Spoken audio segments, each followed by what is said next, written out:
Hey everybody, this is Giancarlo Aulino reporting for Vibe 105 with a Sports Vibe Talks segment where we're going to be talking about all things Serie A. To help us out today, I'm happy to be joined by my guest. You've seen him on TLN before. He runs the CalcioFanBlogs on social media, and he's a blogger for that. He's Joseph Porco. How you doing, Joseph?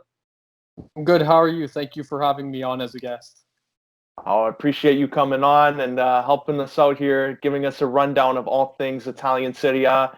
We're just going to get started here on the big news about Andrea Pirlo. He stepped in there to fill in from Maurizio Sarri's vacancy after he was let go by Juventus. What are you expecting out of Andrea Pirlo in his first season? To be honest, when he got appointed as manager, I feel like it was a shock to almost all Juve fans because none of us really expected it. However, in all honesty, I don't really know how to just even have that managerial experience under his belt, so I don't know what his tactics are, what his preferred formation is, so we'll just have to see. And in terms of Pirlo, what a lot of people are hoping is he'd be like Zinedine Zidane at Real Madrid when he came in there and he had success right away. So do you think Pirlo will achieve that in his first season, or is it going to be a lot of struggles coming out the gate? So yeah, first of all, there's a lot of unknowns, but hopefully he's like Zidane just because, in Zidane's first season with Real Madrid, they won the Champions League. So I really hope he does that with Juve Pirlo, and you never know, anything can happen. So we'll just have to wait and see. Yeah, I agree with you there. And speaking of anything can happen, Atalanta was the team last season that they really came up and shocked a lot of teams. They went to the Champions League and had that great run. Do you think they'll be able to replicate that this season? I wrote an article about this and I said no, but I think they'll be able to challenge for a Champions League spot. I think Atalanta has a really good squad. However, I just don't know if they can once again make the Champions League and also consider their budget and all that stuff. So I just don't know if they can qualify for the Champions League once again. It'll be very tough. I think it'll be tougher this year than the last season. So we'll just have to see. However, hopefully that squad does it because it'd be great to see again. Yeah, but speaking of high hopes, also like Inter Milan, AC Milan, two teams that have been there before, done that, have challenged Juventus in the past couple of years, especially Inter. Do you think Inter or AC Milan could really be that next team to step up and take that top spot or even the Scudetto? So coming into this season, I think Inter for me has to be the favorite to win the Scudetto just because on paper they have a deep squad, and this season they also have a squad that fits on his style. And also, I mean, listen, the right who's one of the best in his position in the world, so I do expect them to win it. As for Milan, I think signing Sandro Tonali, who was a young midfielder who was in demand by so many Italian teams, was a huge move for them in signing some players. So I think that Milan will be last chance. However, right now I don't think they're ready to challenge for the Scudetto. And what about like Inter squad, like the depth that you were mentioning there? What about like Antonio Conte's tactics? Do you feel will be a threat to Juventus? Is it the way he plays, or is it just the way that his group will come together that makes him the biggest threat? It's the way that he can get players to come together because he's definitely a player manager. And also the scary part is this season, the players that they bought fit his 3-5-2. So last year they didn't have the wing backs to fit his system. This year they have the wing backs that fit his system. So they're definitely a scary team to face for Juventus for all the reasons you said. Yeah, and speaking of that 3-5-2, like he's been really successful in that in the past, like with Chelsea, with Juventus, Yeah. all those runs. Like, just can you just talk to us about to our listeners about like the 3-5-2 system and what it entails in terms of Italian soccer? The 3-5-2 system is an interesting one. It's a very defensive-oriented one, and it relies on two things. Obviously, there's a lot of center backs, so that's fine, but it relies on the wing backs being reliable going forward as well as tracking back. And then the 3-5-2 also really relies on the midfield, because if the other team gets past the midfield, then it's not a good thing. You need a really good midfield. It's just, and then like I said before, the wing backs are crucial in that, because if you don't have wing backs that can track back enough or even go forward enough, then you might not be in such a great situation with that formation. So it's a interesting formation. We'll have to see how it works again for Antonio Conte. With Joseph Porco here on Vibe 105 Sports Vibe Talk segment. Joseph, just everything you said about Inter, now AC Milan, also like that other team in Milan. Zlatan Ibrahimovic, he's really showed that age hasn't slowed him down too much. He's going to be more of a leader for AC Milan. Do you see them maybe coming up and being in the Champions League after this season? Oh, I definitely see them doing that. Actually, I wrote an article yesterday about how I think Milan will take that final Champions League spot. I think they have a squad equipped for that. And finally, since probably 2012, I would say, they finally have an adequate midfield with Tonali, possibly Bakayoko coming back. And then you have Cassier and a whole bunch of other players. So I think this squad is ready to qualify for the Champions League and get back to where they should be finally. Well, at least going to the Champions League, of course. Yeah, of course. And like Italy, I know they have the 4 spots there, so that gives some teams some leverage as the season goes on. And Lazio was the big one who, after the restart of play, they hadn't really been at that quality of play that they showed throughout the season. They were at a team at times that were even in first spot. Ciro Immobile was the big performance of the year there, player of the year, I think, in Serie A, all the goals he put in. What are you expecting out of Immobile coming into the 2020-21 season? Well, he's at his peak, so I definitely expect him to challenge to be the top scorer, or as Italians call it, the capo cannoniere. But in saying that, I think even if he scores, it'll be tough for Lazio just because they don't have the depth to really challenge for the Scudetto this season, in my opinion. And like Ciro Immobile, do you think he'll be a guy that he'll be able to replicate that performance of well over 30 goals, or is Cristiano Ronaldo going to take that top score in the league again? That's a tough thing. I think what Immobile did was absolutely amazing last year. I have faith he can do it, and I think a lot of people are hoping, especially me, for the Italian national team that he does it for the Euros, but it's going to be tough. It's a very tough record to get to. Imagine scoring 30-plus goals in a season. That's Messi or Ronaldo level if you can do it year after year. So I don't know if he can do that again. And especially in a defensive league like in Italy, in the Serie A, like what he did, I think a lot of people look over that a bit because it was impressive what he did. Deserves a lot more respect on that. So what do you think about Immobile's progression? Since I know he had a good performance in Torino, but then when he went to the German league and Borussia Dortmund, he didn't really have that. So what is it about Lazio's system that has really rejuvenated him? That's an interesting question. I think just coming back to Italy rejuvenated him. And also, I think because they have the people that can set him up to score, which is a big thing. He's very fast and quick with the ball. However, he needs those setup men to really set him up. So, for example, Lazio now he has Luis Alberto, Milinkovic-Savic, and some other players that really help him set him up. So, I think that's a big reason why he's found his groove in Lazio again. Yeah, I agree with you there. And should be interesting to see that this year.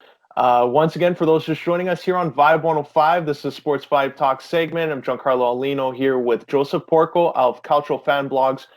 Joseph, 2 players I want to ask you about in particular because they've had seasons where they've shown flashes of being brilliant and showing flashes of being world-class players. Domenico Berardi of Sassuolo and Andrea Pirlo of Torino. These are two young players still, but in terms of development, they haven't really been back at that point where they're looked at as the best player in Italy. So do you think coming into this season, this is going to be a big stepping stone for them and a proving ground where they're going to have to prove that if they want to even be included in the national team?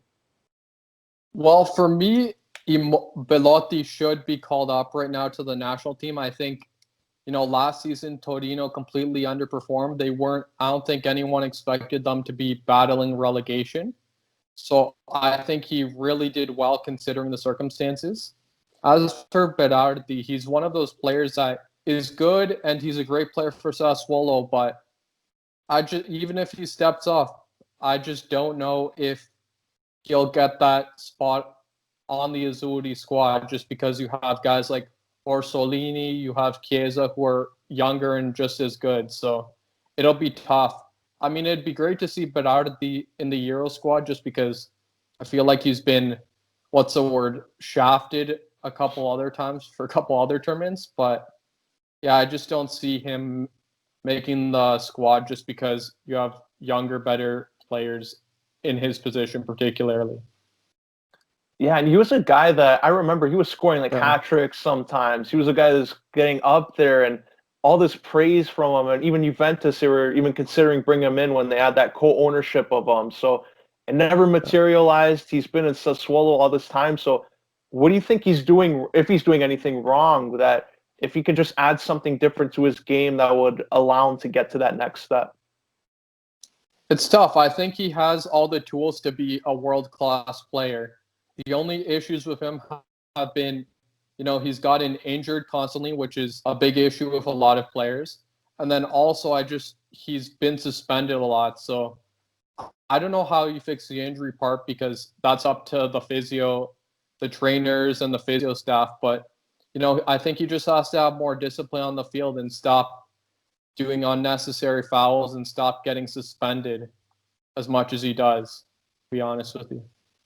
Yeah, I agree there. Once again, for those just joining us here on Vibe 105, we're being joined by Joseph Porco of CalcioFanBlogs. And Joseph, you brought up there about discipline and, red cards. A guy who was known for that throughout his stay, no matter where he was Mario Balotelli. He's not under contract right now. He seems to be linked with every club and every promotional league, Serie A, B, D. So he's been for everywhere, linked with them around Europe, even MLS. So do we see Mario Balotelli back in Serie A? In all honesty, I don't think he's going to go back to Serie A just because I think that was his last chance to be with a Brescia side that got relegated. However, I hope he has a good rest of his career. And I could actually see him going to a Brazilian league, Argentinian league, or even the MLS just because I feel like he's at that level at this point. Yeah, I agree with you. And like Balotelli, it was unfortunate. Like we heard about the racism that he dealt with at Brescia. Even there was even talks about like the owner, even just some of the stuff he would say in the press. Just how disappointing is it when you have a guy like Balotelli who has done so much for the national team when he was only 21 years old and being treated like that in his own country? It's just disappointing to see for him and people in general. I think racism is absolutely disgusting, and to see it is just so disappointing. And it definitely gives Serie A in general a bad name, and any league a bad name when it happens. It's just absolutely disgusting, and I really hope that Serie A particularly cleans up this discrimination and racism. Well, there won't be any crowds, but I just hope they clean it up within the league because it's just disgusting to see. Yeah, couldn't agree more there. Like even when you see like all around the world and you see MLS, like fans in FC Dallas and then the Nashville game, like booing. So like they have to come up with something here, especially in Serie A when you have Balotelli, who means so much. He's a big fan favorite going forward. And I think one of the big knocks about him as like we go on Mario Balotelli is he's constantly been talked about as uncoachable. Like the coach has to be like a guy that has to parent him in a way. But do you think that's a bad perception, I guess, or reputation that it's not really what you have to do with Balotelli? You just have to let him be him. See, in his younger days off the pitch, he was causing a lot more trouble with his fireworks incident and all that. I think off the pitch, he's actually good now because he has a family, he has a daughter, he has a partner.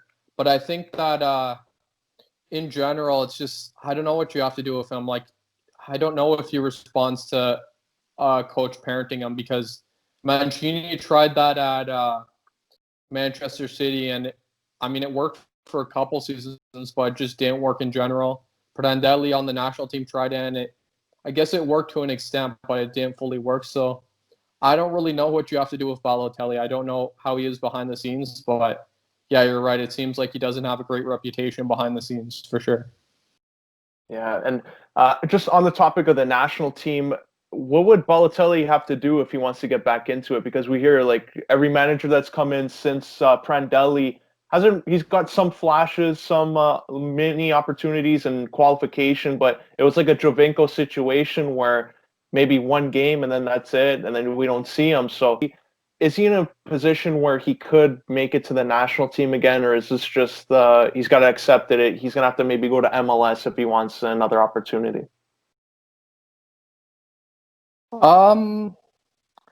Yeah, I kind of agree with that. Unfortunately, I don't think in Italy, unless he goes to the lower divisions, that they'll give him a chance. I think his time in Italy is done, so I think that'd be probably the best option for him moving forward. Yeah, I agree there. And just speaking as we wrap up here, who are some of the players on the national team or in Italy, like some of the young Italian players now are going to be, I guess, auditioning because this season is going to lead into that Euro Cup. And of course, they're going to need that performance out of the year if they want to make an impression and make that squad. So who are some of the players to look out for? And who are some of the players you think are going to take a next step in their development and become among the top players in Italy? So the players to watch for are on Bologna, Riccardo Orsolini. He's a right winger, same as I mentioned earlier, Federico Chiesa on Fiorentina. And then some other players such as Sandro Tonali. He hasn't necessarily shown his full potential in Serie A, but he's such a bright talent. And if I'm not mistaken, he's only, I think, 20 years old. So he has a lot of room to grow. So those are the players I would say to look out for the Italian national team in Serie A, for sure. Yeah. That's definitely three big names to look out for, especially if you're catching these games. Joseph, before we wrap up here, how can our listeners follow you on social media and read some of your articles and your opinions on Serie A? Okay, so my Instagram, you can find me on Instagram at CalcioFanBlogs. You can find me on Twitter at CalcioFanBlogs1. My Facebook page is CalcioFanBlogs. I'm also on LinkedIn if you'd like to connect with me. Obviously, my name. So read my blog post on my website, which is calciofanblogs.org. All right. Yeah, I highly recommend that. Check that out. Follow it, read it. A lot of great opinions, a lot of great articles there on the Italian Serie A. Joseph, I'd like to thank you for taking time out, sharing your time, and coming on Vibe 105, and we wish you all the best. Yeah, it's a pleasure. Thank you for having me. Thanks a lot. That was Joseph Porco of CalcioFanBlogs. Now we're going to throw it back to the studio for more programming right here on Vibe 105. And now back to your Vibe 105.